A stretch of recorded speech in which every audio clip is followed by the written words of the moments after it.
So, welcome to another episode of the Sale and Scale Marketing Podcast. I am your host, Dmitry Smirnov, and my co host, John Rabin.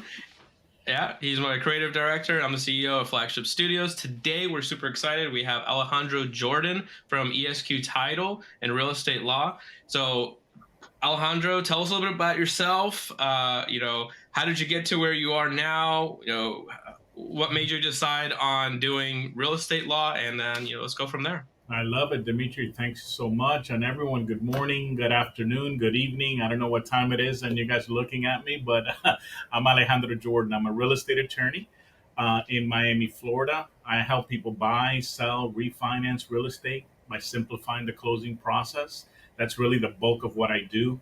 I'm a title agent, I'm a closing agent for real estate transactions. I'm also a real estate attorney, obviously, have a licensed real estate attorney, and I focus a lot on commercial real estate as well. Negotiating commercial leases, doing real estate acquisitions, whether it's an office building, multifamily building, industrial park, what have you. That keeps me busy, keeps me happy, and allows me to help. Um, Whether it's a first time home buyer or a seasoned real estate investor. Awesome.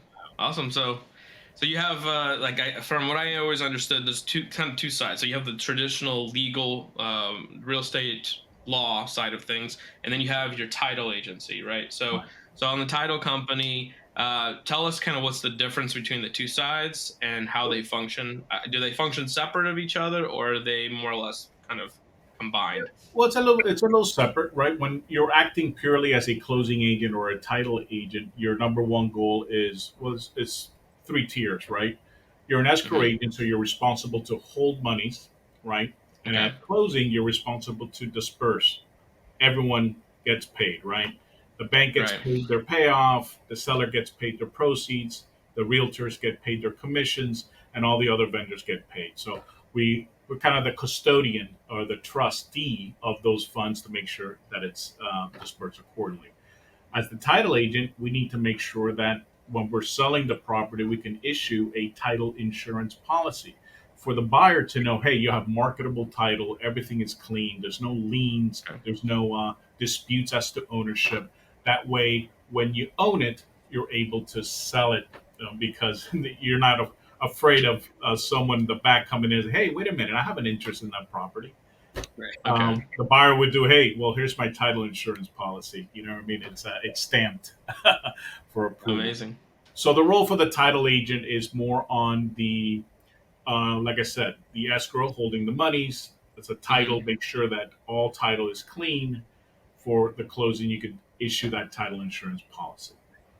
The real estate Okay. attorney portion is a little different, right? So Right. a Right. real estate attorney is a fiduciary, right? We represent the individual, the party. So that we can draft contracts for them.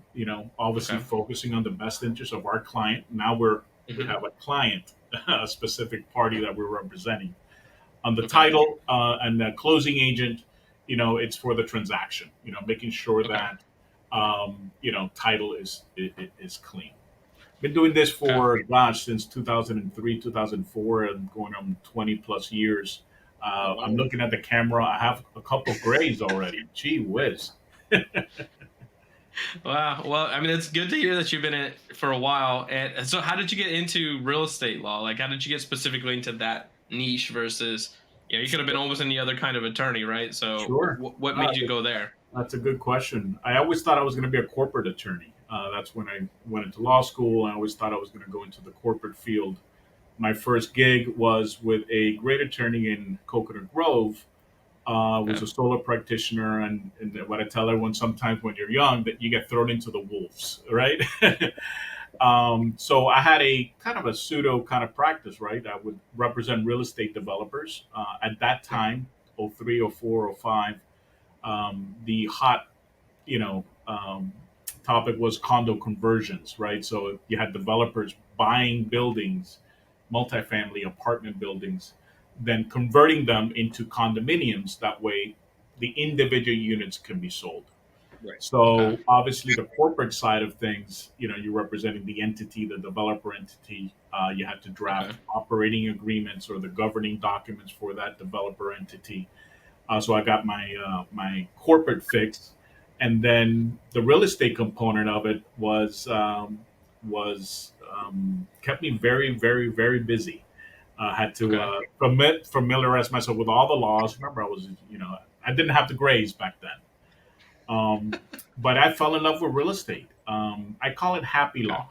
Happy law. Happy You law. know, yeah, because you Okay. have a buyer that wants to buy, a seller that wants to sell, and you're in the middle. You're making everyone happy, right? I try to Okay. avoid Yeah. disputes, and we've been very blessed that we're able to kind of manage the whole process and keeping everybody happy. Very nice. Very nice. So tell us a little bit more about your industry, on kind of what's happening in your industry right now. Are there any hot topics that have been going on? Is there anything that's even marketing related, things that you can't do as an attorney when it comes to the marketing side of things? Yeah, on the marketing side is it's a little tricky, right? Because we're not a title company per se. We're title agents. We can do all of the services that a title company can do. Hmm. Obviously, title agent, closing, issuing title insurance. But at the end of the day, we're a law firm. So we're Okay. still bound by the rules of professional regulation as to marketing, right? So we have to be Okay. careful with some of the language that we use, and things of that nature. Um, Um, some of the controversial topics, I think, nowadays has to do with real estate commissions, right? okay. There's multiple lawsuits going in different states and jurisdictions, in which the real estate commission is a really really hot topic. They're trying to Okay. say that sellers shouldn't be paying buyers agents. Why is it traditionally 6%? It's a conspiracy against everyone else in the industry. um, I tell everybody, real estate is really the industry that fuels the economy. Everyone eats off real estate.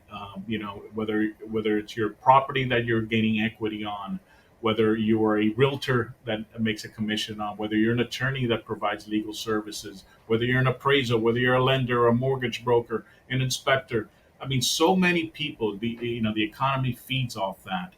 Okay. Let's not mess with it, okay, guys. Let's not. This is the good industry. This is a good industry for everyone.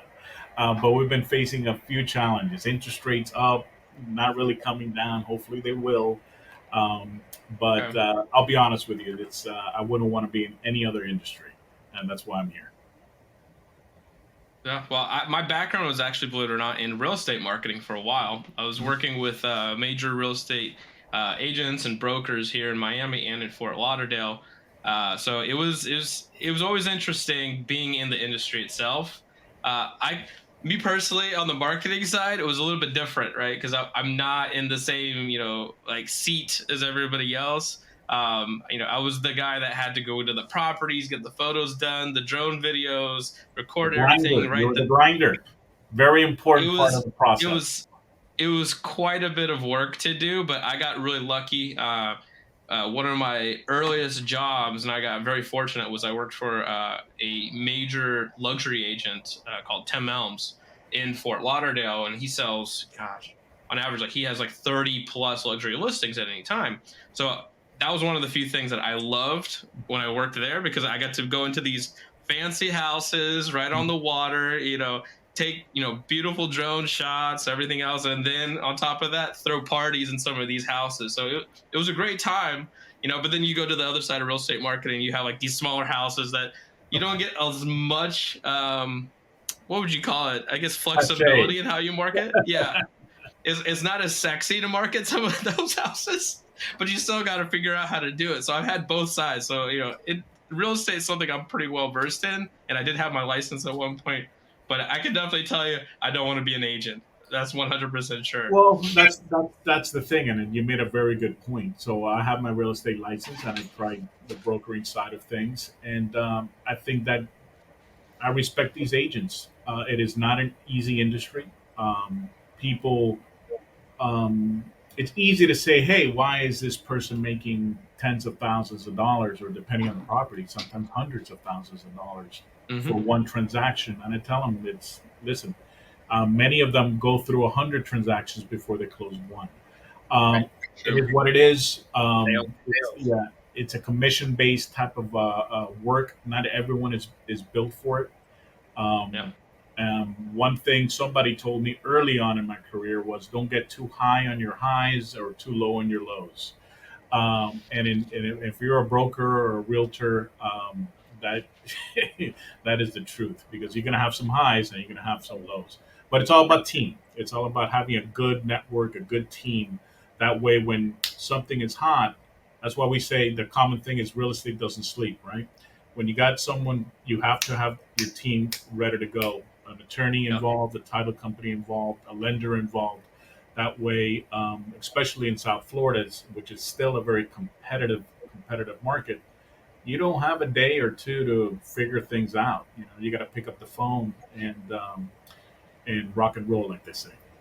Yeah. So no. So let me ask you. Let me ask you. I know. I mean, I know it's might not be too common, but from your experience, you recommend real estate lawyers to actually get a real estate license? Have you found that that's actually beneficial? Um, yes and no. I think that a good real estate attorney needs to understand all the players that are involved, and understand what the real.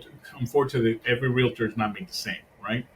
Um, but you have to understand where they're coming from, and things of that nature. If you have that experience, it's all about experience. If you have that experience of actually doing it on your own, I think that when a realtor is involved, you kind of understand where he's coming from. Um, Okay. and you don't have to have that real estate license to be a successful real estate attorney, at all. I think it's kind of similar here in marketing. So one of the things that we like to do a lot is marketing management. And when you're doing marketing management, like in all reality, it's like the master of all trades. So it's a master of all trades, right? But at the same time, you don't have one exact expertise usually when you're in marketing management. But having that kind of understanding of each little area was super important in marketing, even though you might not do it yourself. So, perfect example, I might not be an SEO person, but pardon my French, And damn sure understand SEO enough to be able to manage a team of people doing SEO, right? So, I mean, I can imagine as being kind of useful in the same capacity for what you do. If you understood what a realtor does, boom, it makes it a lot easier when you're doing your job. perfect example. Um, my business, my real estate law business, title business, um, went from, let's just, without going numbers, from here to here. When did that happen? When did that happen? When I stopped wearing multiple hats. Hmm. The second I wore my attorney hat and I put my real estate license to the side, okay, Hmm. that's when you can really focus on marketing, Yep. retention. Your Okay. revenues will increase. You have your team, okay, all with one goal and one vision, one focus. When Hmm. someone reaches out to you, or you give someone the name, hey, do you know so and so? It's an easier referral. It's an easier transition. So, in essence, I focus on the real estate transactions, real estate closings, because Okay. um, look, all you have to do is kind of look at your revenue stream, right? you know, hey, wait a minute. Sometimes it's right in front of you. And if you keep that one hat on, it simplifies things, and you're going to reap the benefits. So I always urge, although experience is great, it makes you good at what you do. But in terms for a business, if you're laser focused, and you're the best at the little things in that Yeah. focus, you're going to reap the benefits. That's that's pretty interesting because I think in marketing, like in my opinion, it was always like, when you're in marketing management, it's like, I'm going to correct myself. I was saying, master of all trades. It's not a master of all trades. It's jack of all trades, master of none, but better than master of one, right? But at the same time, I don't know if that applies to every industry, right? So I know for sure in marketing it makes sense, because if you are in that hot seat of managing a client versus doing only one item for them, right? You do need to know everything.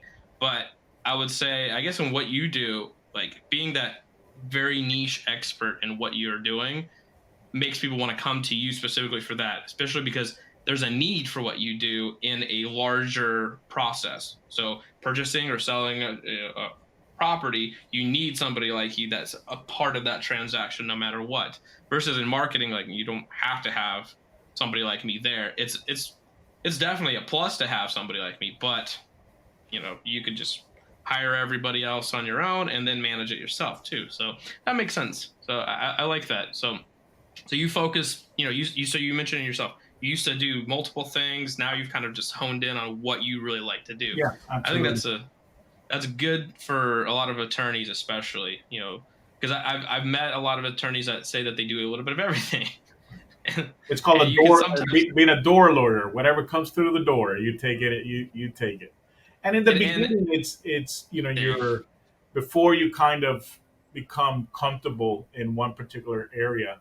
Um, look, you gotta keep the lights to on, try. right? So Right, you gotta right. figure that out. But once you start realizing, hey, wait a minute, because there's niches everywhere. There's specialties everywhere. I just have to pick the right one. And I think I truly this is now I'm getting philosophical here. But if you choose one aspect, you're gonna end up loving it, right? And if you love what you do, you're gonna be great at what you do, and the Yeah. clients and the prospects will see that and will appreciate that. If you're all over the place, yeah, I'll do it. You start becoming, hey, wait a minute, am I really getting the best advice, the best service here?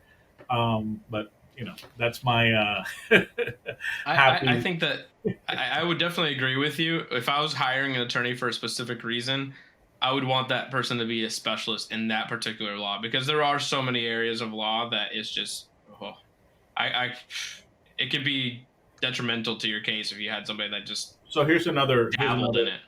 I agree. Here's another advice: is that you are going to be getting different issues, right? So Yeah. your role as the attorney is that you need to build good relationships with other specialists. That way, Okay. you're servicing the client to the best that you can. A specific issue comes up, you have a very good relationship with somebody else that is also a specialist in that field. You work together. Boom, you provide a good service for your client. So that's a good segue into one of our points that we want to talk about, which would be relationship management, and I would say the B2B side of marketing, right? So the business to business relationships. So you mentioned that you have other people that you like to refer out cases that you don't like to do yourself.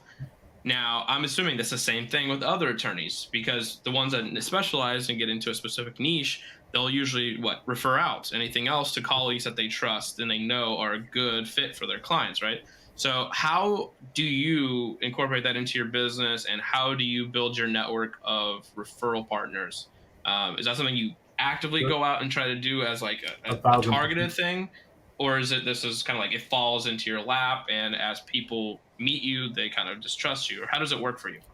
Well, it needs to be intentional, right? So you have Yeah. to intentionally put yourself in a sphere of other professionals. It Hmm. doesn't always fall on your lap. I've been blessed to be part of a great networking group with other real estate professionals, not just real estate, actually other professionals. It's called a BNI Vision. It's a Coral Gables based chapter, and Hmm. it it allows you to build relationships with other professionals, not Hmm. just for receiving referrals. But look, my phone goes off the hook all the time. When you're an attorney, they think you do it all, right?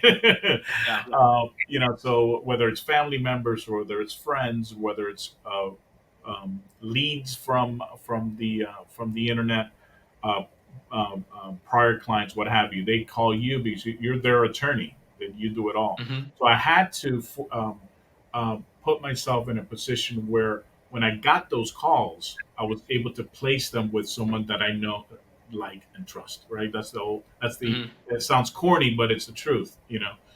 People do business with people they know, they like, that they trust. So I had to build Yeah. that group. BNI helped me out tremendously by doing that, but that's just one way that I do. The other is, through just practice, right? Whether it's certain events from the local bar association or things of Hmm. that nature.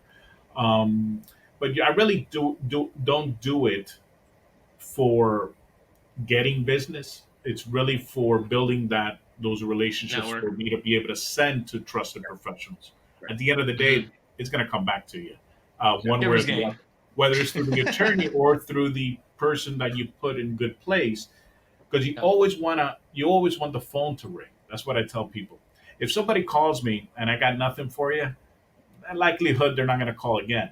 Yeah. But even if I'm not able to service them, but I could point them in the right Connect them. direction, shoot, they're going to call again. I want that Yeah. phone always to ring.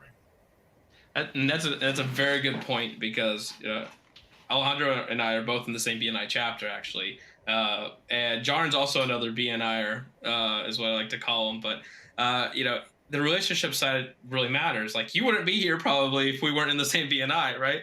Yeah. So, at the end of the day, what a lot of people first getting into business don't understand is business is all about relationships with other professionals, your community, your clients. And if you don't do a good job maintaining these relationships and you burn bridges or you don't actively go out there to build new ones, you're not growing and you're likely not It going needs to to be succeed. intentional. This needs to be part of your, and I call that marketing. It As a is. you're a business owner now. Whether a law firm owner, at the end of the day, is a business owner, right? Mhm. A Yep. marketing, owner. You have your business. That needs to be part of your day.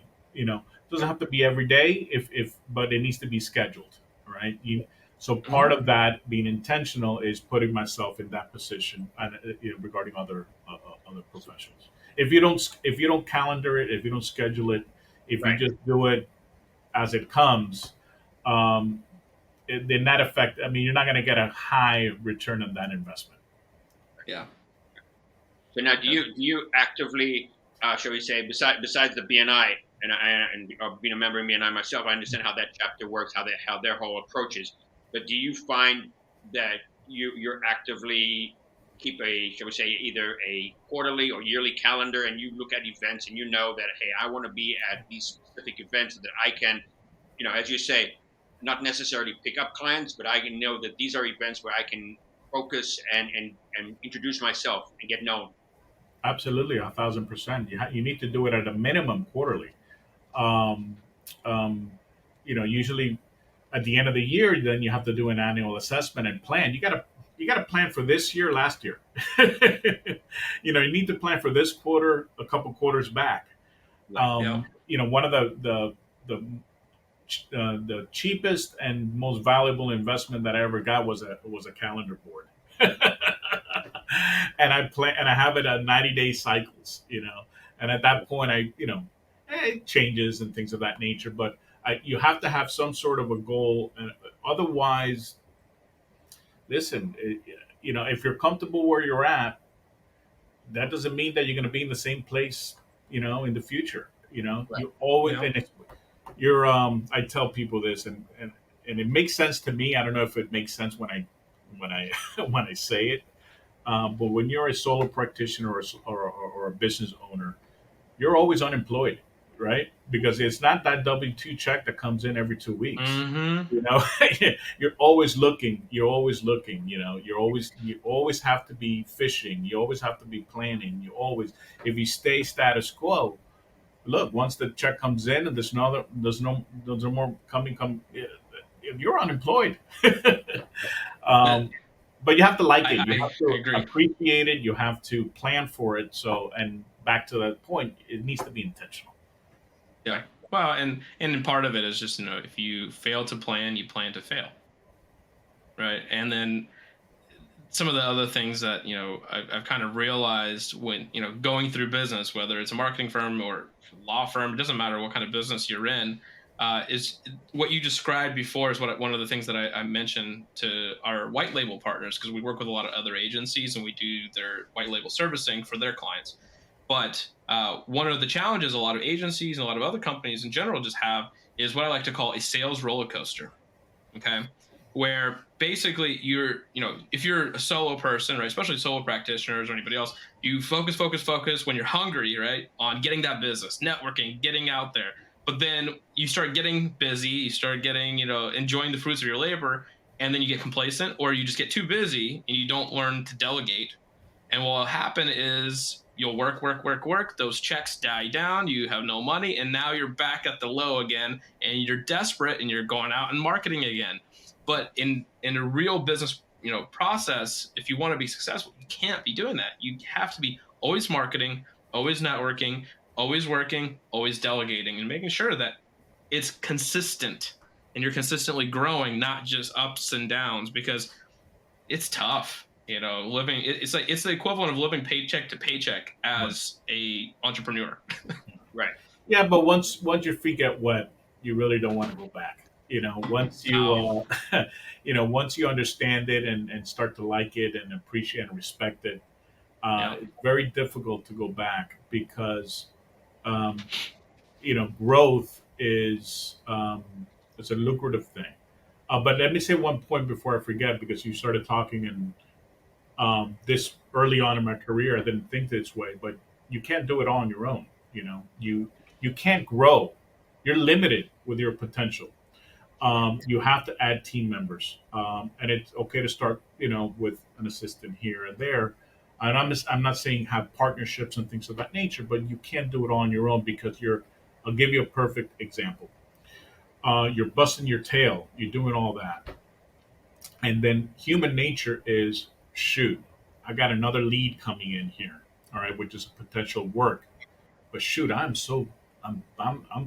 busy, you know, and you stop answering that call, or you don't follow up on that prospect or Right. things of that. What happens?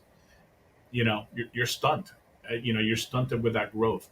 But if you have your team set up allowing you to delegate, just like you're saying, is now you're either have somebody else making that initial intake call, get them through the motions, and Yep. you're more motivated, to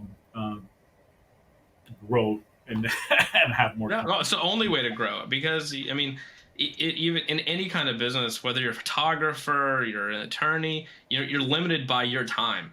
And if you max out your potential and your time, what happens then? Like, any additional things that are coming in through the door, you're not able to capitalize on those opportunities, or you're prioritizing. Obviously, you're going to be prioritizing your existing business, right? Because you already sold it. You need to be able to Yep. perform. Otherwise, your credibility goes down the drain, right? Right. So, everything comes back down to that sales roller coaster. If you don't learn and understand early on that you need to learn to delegate, you need to grow and let go of the reins, because although someone else might not do it perfect, right, the same way that you might do it, but at the end of the day, you can always train them, advance them, you Yeah. can make them better, Here's right? another thing, and hope I'm not going too far off on a tangent, but I think it's valuable. And Um, tangents are good. Tangents are good because then we get to get a little bit more insight into how you approach yeah. things. Well, Yeah. here's the thing. The hesitation to hire is a very common hesitation. Yeah. Why? Because the owner most likely starts to say, "Wow, I need to hire somebody for 50, 60, $80,000 a year. How the heck am I going to do it if I'm, you know, I'm not, either I'm not making that much or what have you." So a very seasoned entrepreneur once told me is that you're thinking of it completely the wrong way. You're thinking about the $80,000, $70,000 number, and you don't pay that in one shot. You pay it every 2 weeks, right? So what happens is, as time goes on, sure, you have your staff. By month 2 or 3, now you're back. Now you go from the red to the black to the green, right?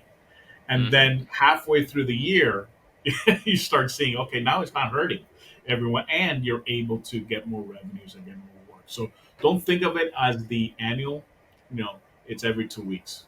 You know what I mean? And that kind of Yeah. brings the stress level down, okay, Well, and lets you kind of make that leap, which is I extremely agree. important for a growth mindset. Right. And the other thing that I've kind of realized as a business owner and employer, is when you're put in a position where the people depend on you that work with you, you're gonna make it happen. Does that make sense? Like Yeah. 9 out of 10 times, you're gonna make it happen because these people depend. Same thing with your own family. Your own, your people that work with you become sort of like a family too, because they're depending on you. Just like anybody else is. They need to get that paycheck. They need to be able to pay their bills. And when you see that and you realize that like this is a responsibility, you're gonna go push yourself and have a different level of motivation versus if it's just for yourself and by yourself the whole time, right? So that's the one thing I learned also. Growing up, as I like to call it, through my time in BNI and my time as a business owner is everything else. Like when I was a solo person, like working in marketing as a consultant, and then I was contracting work out to other people. At the beginning I didn't have my wife, I didn't and kids, or I had my wife, but I didn't have my kids. So my wife is just an extension of me, right? I see her as me. But my kids is different now. Like as soon as I had a kid, I was like, man, I need to take my business to another level. I need to do this. I need to do this, right? Put So it it's this like that way: now you motivation. can't retire. You can't Right. Can't retire early. retire. Yeah. It's like it's a different level of motivation when you know that you have somebody that is truly dependent on you, right? Like my wife is obviously, we have dependency on each other, but I know that she is able to, support herself if she needs to. She's strong. She's beautiful, and she's able to do things, right? But so I don't see it as like a scare tactic to, push me to do better only. But my kids, if I don't provide, who's going to provide for them, right? Exactly. So same thing with your employees. If they, Yeah. they'll have to go somewhere else, or they will have no job, they won't be able to pay bills. It's kind of an interesting, thought process and kind of responsibilities on as being a business owner. But Right. it is unique. It's a cool tangent. It was a nice tangent. So, So um, we've been speaking quite a bit about the responsibilities as a business owner and how you approach your business work.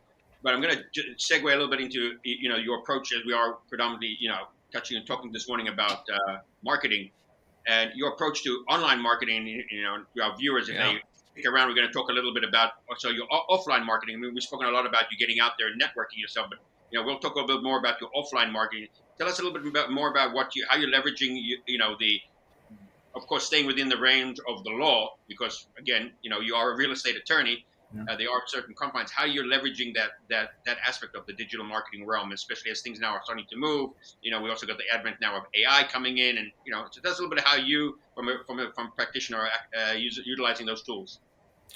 So I consider myself still a little bit. I don't want to call myself a dinosaur, okay, because I haven't really um, done a very deep dive on this social media kind of marketing, right, with different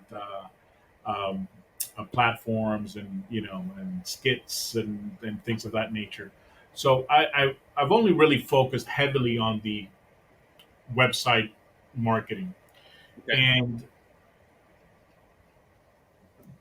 I don't want to say trick, right? But I think what's extremely important that people often overlook is the importance of original content in your website.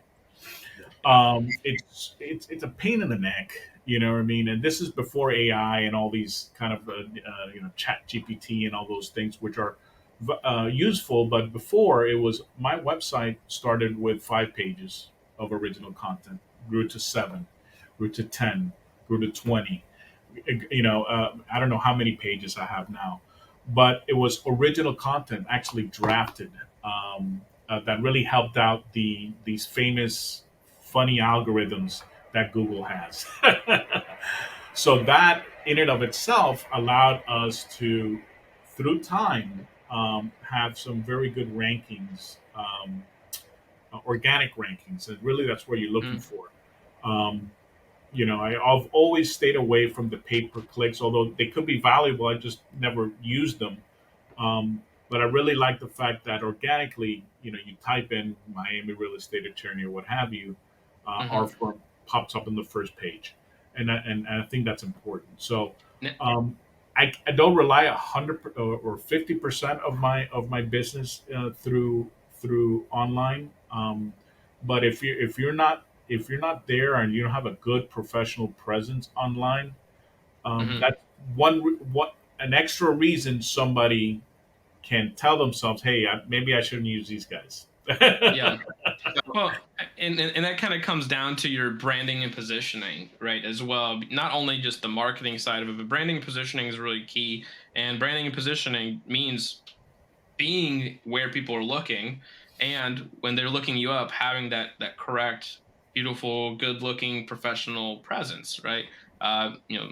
What I like to call a lot of times in our business social proofing, right? As well, which is things like testimonials, having reviews on Google, making sure that you're a thought leader, having content, that demonstrates your understanding of the subject matter, right? And then, everything in between there, like where it just makes you look more credible, right? Having PR, being in other articles, being mentioned on across the internet, right? So there's a lot of things that really support you as a professional or even as a company online, that even though it might not be direct lead generation, but people neglect to do it because they just don't understand the value of it, right? It's the same thing with BNI and building those relationships there, right?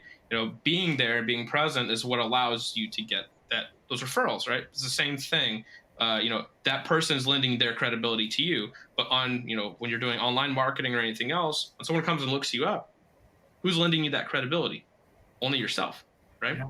And you said it, and I experience it daily. Mm-hmm. Somebody calls me out of the blue and says, "I was reading your reviews, and actually I'm calling you because I noticed that you have a lot of positive reviews on Google Mm-hmm. My Business or things of that You get nature." that you get that call so that, oh, I was reading your reviews and I see that you handled a case very similar to maybe something that I'm in kind. So the social Listen, proof, they actually say that to me, right, and that is, I mean, that's what you want to hear, right? right, So absolutely. what's very important for anyone that's doing this market, I'm not a marketing guru by any means, but I'm in it, right? You have to be in it. You have to be in it because it's part of your business. Is when somebody posts a review, I think is even more important for you to respond to that review as well. So somebody posts a review. Why? Because that creates, um, I don't want to call it the impression, but that, hey, this is a real person, right? You care. You're taking the time to respond. You don't want to have a great review, right? To say Alejandro and his team, yada yada. I'm very happy, and then just no response, no Here's, response. here's a marketing tip for everybody. When you do get your review, be sure to reach back out to that client and thank them for that review. You know, And reply on Google too. and, of course, Yeah. and that right, Look, we're all consumers ourselves, right? Yeah. exactly, How absolutely, does it feel when you're looking into somebody for service? Because competition is fierce. There is Yeah. for almost every product, every industry, things of that nature. Um, you have to, like I said earlier, you have to be the best of the little things. I think right. that's what's going to separate everyone from the rest. If you're really Yeah. good at what you think it's something that the little things that really doesn't take a lot of time. A 2-minute phone call to say thank you for that goes a long way. A new file comes in to my office. Um, I always pick up the phone, whoever sent it to me, or whether it's straight consumer to us or a buyer to us or through a realtor, and very quick, 30-second, 45-second, just a dialogue. Hey, thank you so much. Hey, you need a, and I would say 60% of the time, people say, you know what? I've been doing real estate for 15, 20 years. No one's ever actually reached out to me early on in the process to introduce myself. I thank you for that. You got to set yourself apart. Yeah, Yeah. I mean, No, for sure. yeah, I mean, at the end of the day, the positive advent of the internet is we all have that ability. Every business owner, every product that we bring to market has that ability to literally have a presence.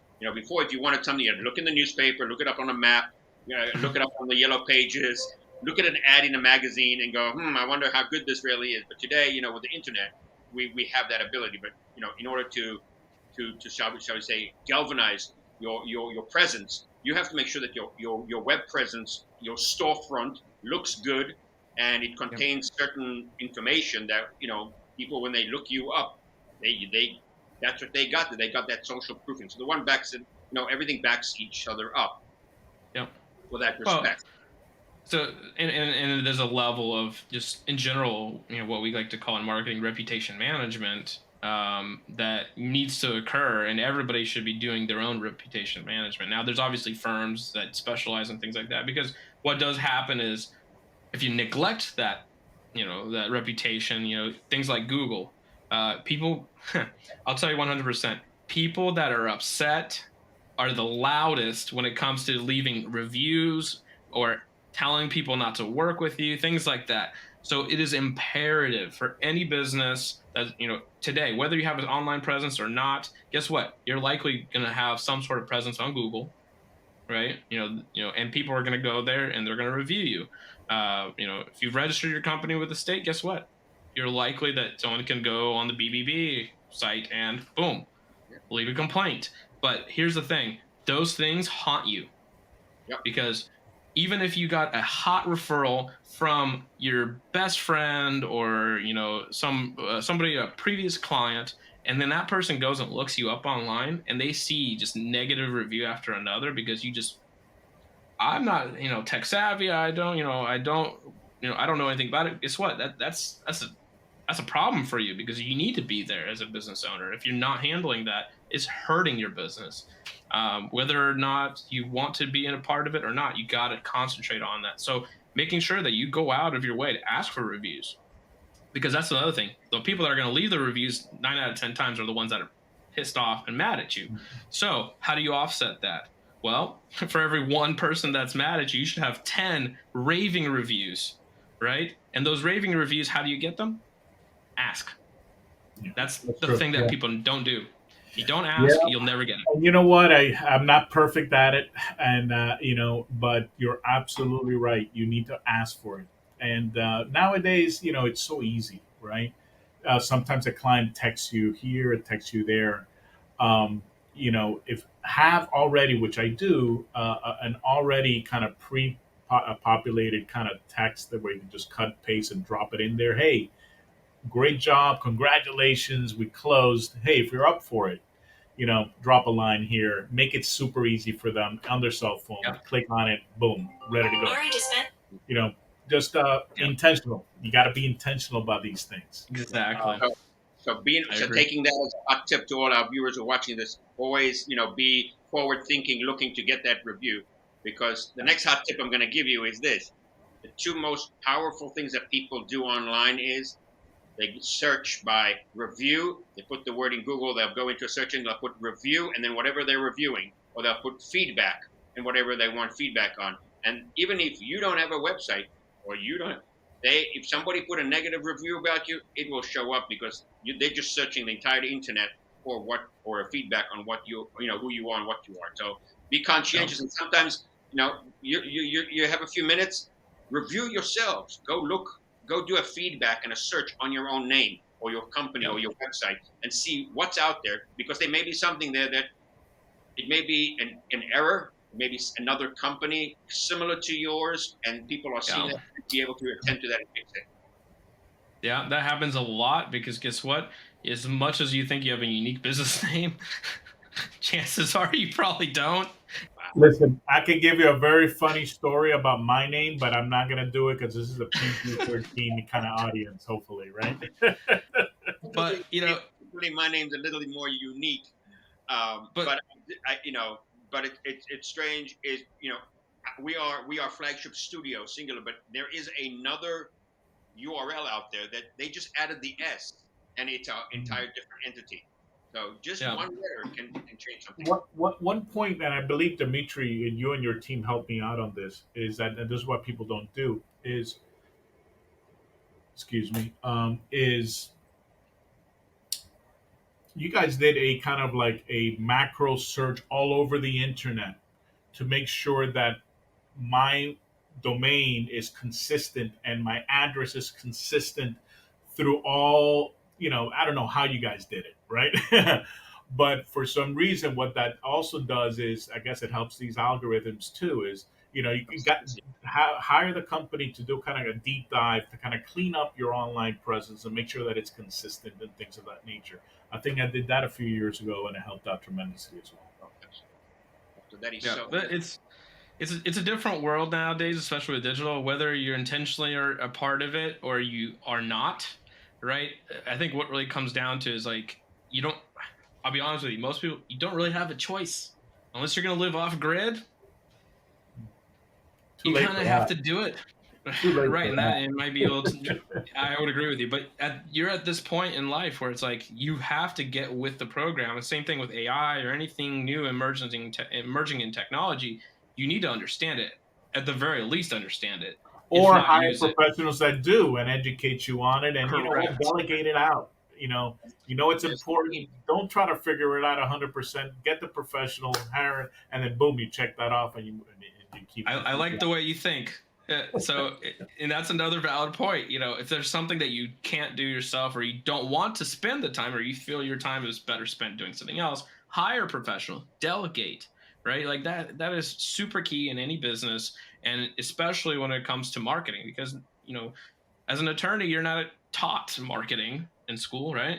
And you're not expected to know how to do that. But guess what?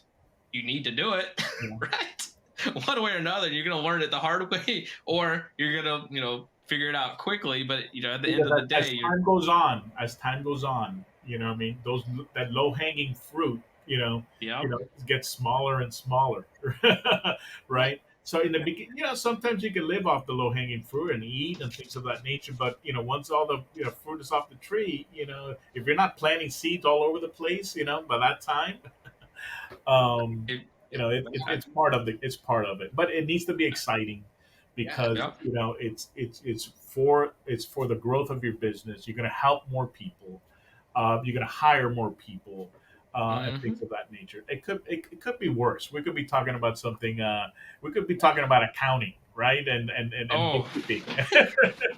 talking about accounting, as I said, and this has always been like my gut feeling as a person. I mean, I went to college years ago, but I always say, and I talk to many kids who still graduate. I come from the creative background. I studied more, the arts and the creativity and the commercial arts. But you speak to any college kid today, and you say to them, "Did they teach you anything about the basics of balancing your checkbook, looking at your account?" That's one. And two is that they teach you anything of the basics of common marketing. Two things you will need. You got to go there and you got to present a resume. You're marketing yourself. You got to know how to sell. You walk. You later on in life you move up in even in the corporate structure. You're constantly selling yourself and the brand or the company you're representing. And then if you become a business owner, you're going to take all those tools that you learned from your shall we say your regular 9 to 5 that you had, and you're going to now start implementing it. Like Dimitri said prior to this, he worked for an agency. I come from the same thing, from the same realm before I stepped out, from behind the as we say, behind the desk, to my own yeah, desk. you know, yeah, Agreed. As a business owner, my number one advice is hire a bookkeeper. And if you don't, mm, you need to hire a bookkeeper yesterday. You need to know your yeah, numbers. If you don't know your numbers, you can't plan. You can't budget. And don't do what I used to do 10, 15 years ago. And I had my spouse at the time, do my books, you know, 3 months after the year was over, right? So you need to know real time, where you're yeah, at, things of that nature. And it's not your bank account balance. No. Oh, I got a couple mm-mm. more dollars here to spend. No, you can't do it that way. You need to hire a bookkeeper. You need to categorize. Don't do it on your own. Best money you ever spent.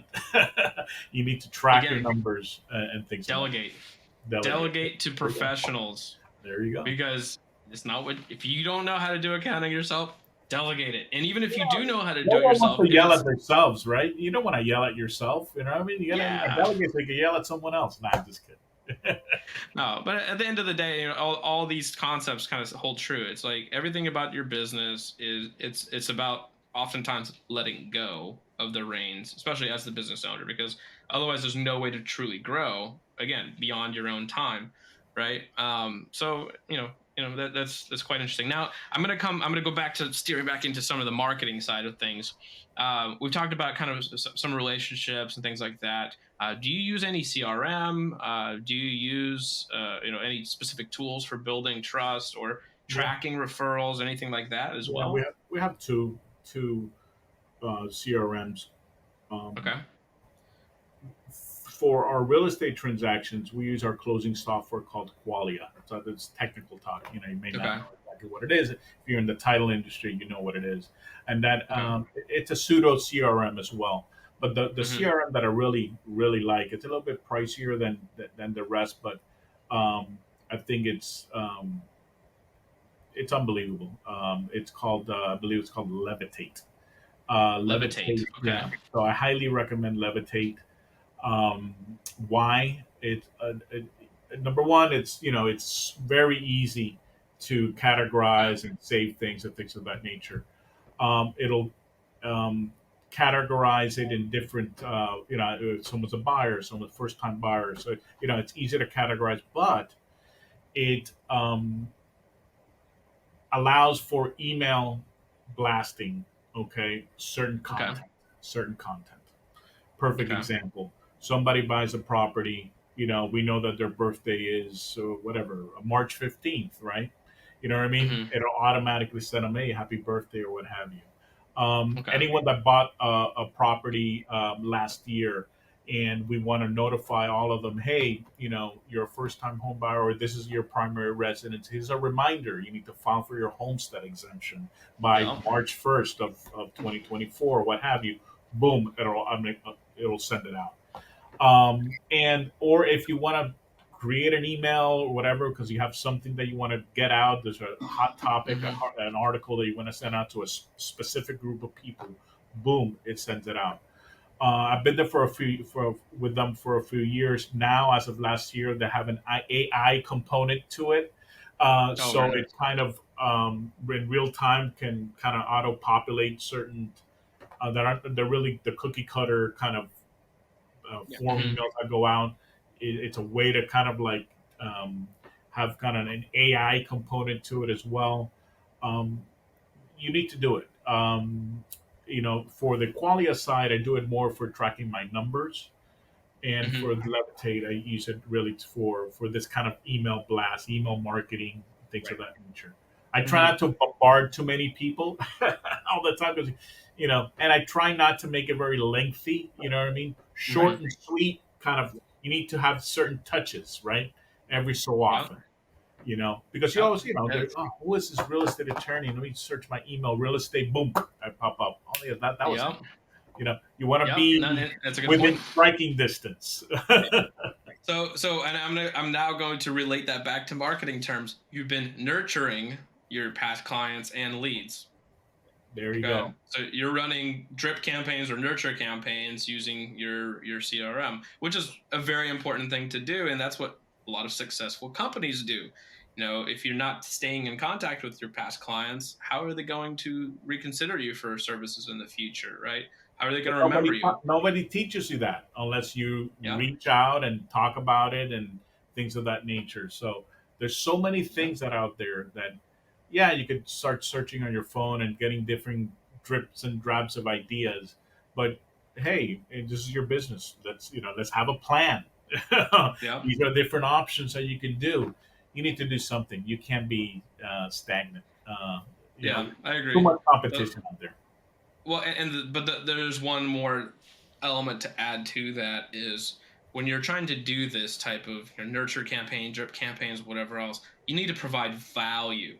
You don't just do it just to do it because if you're just blasting out ads all the time to someone, that's the fastest way of getting unsubscribed. Number one, And number two, just creating a bad taste in that person's mind about you, regardless of how good of an experience they had with you at the beginning. Right? If they think all you're trying to do is sell them again, it's not a good look. So at the end of the day, if you are going to do these types of things or these types of marketing, techniques, do it the right way. Do it as a true nurture campaign, and do it in a capacity that is going to actually allow you to retain that business or get them to actually want to work with you in the future. This just reminded me, Dimitri, we need to have our annual marketing meeting because, you know, I definitely don't know it all. So I'm actually curious to see what new things or things I can do a little bit better, Sure, let's do it. to help me, especially nowadays, interest rates are so tricky right now. Businesses isn't as, you know, it's, 2020 or 21, 22 have been great. Now we're kind of back to, all right, now we got to, you know, back to the basics, right? We got to go back to the basics, and it's a good refresher. So let's get something on the books. Yeah. So and there's another good tip for everybody. You know, don't be shy. Everybody goes, well, I can do the marketing myself. I can do this. Don't be shy to talk to marketing agents and marketing companies. You'll be surprised. We're actually a friendly bunch. We enjoy what we do. We enjoy the challenge. Everybody comes from like the legal industry, the medical industry. Everybody. So one thing I say about the marketing industry, I think you lawyers too have that great thing is you get to see what's behind the veil of every industry by engaging. So you'll be surprised what you can learn from just engaging with a marketing agency about yourself, about your company, and what they'll may be able to help you out. Now, I will say, take everything with a grain of salt, okay, and be cautious of who you're trying to hire, because listen, as much as I would love to say there's a million great agencies out there, there's a lot of people that either don't know what they're doing, or or they just started, or they have a bad reputation. You have no idea. Review and feedback. Review and Agreed. feedback. I said before. You said it Review. best, Dimitri. You said it best. There's so much out there that they just, they take advantage. They do the basics. They really don't really provide value. Um, but that takes time. It takes time to get to know, like, and trust the people that you're working with. Right. And that's relationship. Well, even with your, as you're saying, even with you delegate to your team, but then you've got your I would say your external team, the ones that you're delegating to. You're building relationships with like your marketing firms, and your accounting firms that you work with. Those are relationships that you build over time. They get to know you. The bond they become part of your family. They get to understand what your goals are, how you work, what's important to you, and that's very important. I think just to touch on for a moment how important that relationship is between you and your marketing person, that they understand who you are, what makes you you, what's like you said, some lawyers are, or some people want to be like, they are, shall we say, bottom line heavy. They want to drive the bottom line every day. Other people are more, hey, I'll take a few minutes to talk to my client on the phone because they're having a bad day, and they called me, and I can't even help them with that problem, but I can hear it in their voice. I'm just going to talk to them so that I have that relationship going. Yeah, well, I mean, another thing that I've learned is consulting with professionals in general, even if it's once a year or whenever, right? Even if you don't hire an agency, but you just you seek out professional advice, okay? Because a 1 or 2 hour consultation once a year is not going to cost you very much. And even if you're still going to do your own marketing, that's perfectly fine. But consult with somebody that has an outside perspective on what you're doing, right?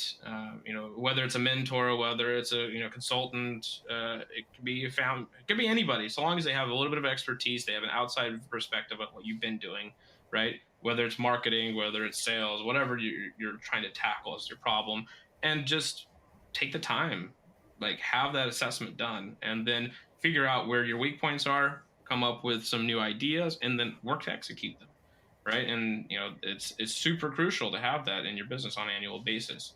It's the same thing. Like you should be looking at your financials in real time, not 3 months later, just like Alejandro was mentioning. It's the same thing with your marketing. And the other thing about marketing is, do you know how to track your marketing? Like, that's a good segue into another point that I want to talk with Alejandro is, How are you currently tracking your marketing efforts and the successes to be able to attribute it to whatever actions you were doing? Like, do you have a system for doing that? Are you measuring your ROI on different marketing Yeah, channels? Or yeah, I wouldn't say a 1,000%, but we have two different platforms that we use, and then we have drop downs as to where that lead came from. That way, we're okay, able to, at the end of the year, kind of do kind of a report as to, okay, well, how many came from this way?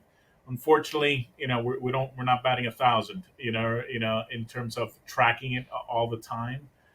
yeah, But you have to have, you can use that through whether it's your CRM, or for us, it's really our closing software. Our closing yeah, software is that whenever the file comes in, and it's part of our intake process, right? hmm, Where did that lead come in? Where it came okay, from a specific broker, whether it came. Um, Usually, they don't know if it's online unless we tell them that it's online. So we have to continue to work on tracking that a hmm, little bit better, but we definitely have the system to be able to do so. It's yeah, important. It's Yeah. important it because is. you need to determine, hey, I'm spending X amount of dollars in this kind of program to try to generate leads, but really, it's we're not really getting our any clients out of ROI. it. Yeah, well, for But it's sure. also tricky too. Sometimes there's certain marketing that you do that is kind of hard to track, like in Well, terms of it's not non-tangible. It right, feels non-tangible. right. Yeah, I guess that's the that's true. branding side of things, which are hard to kind of, you know, Branding, PR, the reviews. It's very hard to pinpoint that, but it's one of those things where like like you were mentioning, it's those small little things that matter, but those things add up. Those lend credibility. So it doesn't matter what else you are doing if without that those little small things, your chances of closing business it, whatever is diminished, right? Without them. it's So, part of your plan, right? correct. it's all all has a purpose. Now, do you Everything has a purpose. now do you do now? And I know you said you go to certain events and you introduce yourself. You do a little bit of that what we call offline marketing. So do you also track that? Do you keep anywhere software where you keep notes? Like I was at a meeting or I went to this event. And you jot down Yeah, all the information about people that you met, even though or send some information too. I wouldn't say all, but Levitate, that CRM program, is really good at that as well. It has a way to, and you can do it from your cell phone. Um, and the other thing too is it has a what you call it, plugin or what have you, that goes through your Mhm. Outlook, that you could boom automatically save it into Levitate. You could automatically save kind Mhm. of an email content. When's the last time you reached out to them and things of that nature. Um, I don't do it all the time. I But should. listen, it, that nobody's saying like there's no Yeah. finger wagging at you right now. Okay, I This is all promise you good. that. It reminds me of what I need to be doing.